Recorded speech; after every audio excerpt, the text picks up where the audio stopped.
Dövlət Su Ehtiyatları Agentliyinin tabeliyində olan Zaqatala su meliorasiya sistemlərinin istismarı idarəsi tərəfindən çaylarda sahil mühafizə işlərinə başlanılıb. İdarə tərəfindən təsdiq olunmuş istismar planına uyğun olaraq çay yataqlarının təmizlənməsi və selə qarşı mübarizə tədbirləri paralel olaraq davam edir. Rayon ərazisindən 7 ədəd çay keçir ki, həmin çayların sahillərində 45 kilometrə yaxın sahil mühafizə bəndləri mövcuddur. Onlardan əkin sahələrinin yaşayış məntəqələrinin mühafizə olunması məqsədi ilə 100 pagonometr uzunluğunda daş beton bəndləri təmir olunub.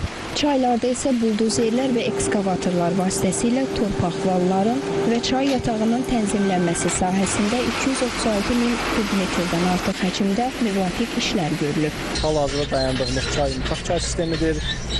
Bu ərazilərdə Çobankol, Əliyabad, Qımır, Suvagil kəndlərinin əkin sahələrinin qorunması məqsədi ilə mexanizmlər vasitəsilə sahil bərkitmə işləri tərəfimizdən görülür.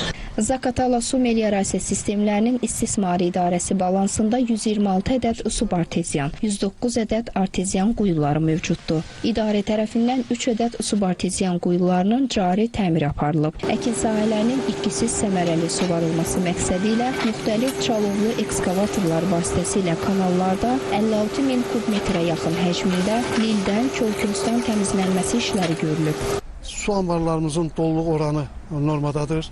Su anbarlarımızda mütəmadi olaraq xlorlanma və yuma işləri həyata keçirilir. Su mənbələrimizin vəziyyəti yaxşıdır.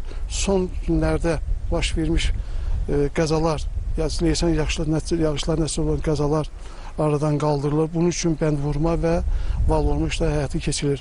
Suvarma suyunun itkisiz və daha asan şəkildə əkin sahələrinə çatdırılması üçün bu il Zaqatala su meliorasiya sistemlərinin istismarı idarəsinin balansında olan Qandaq suvarma kanalının 1,3 km uzunluğundakı hissəsinin beton üzlüyə alınması nəzərdə tutulur.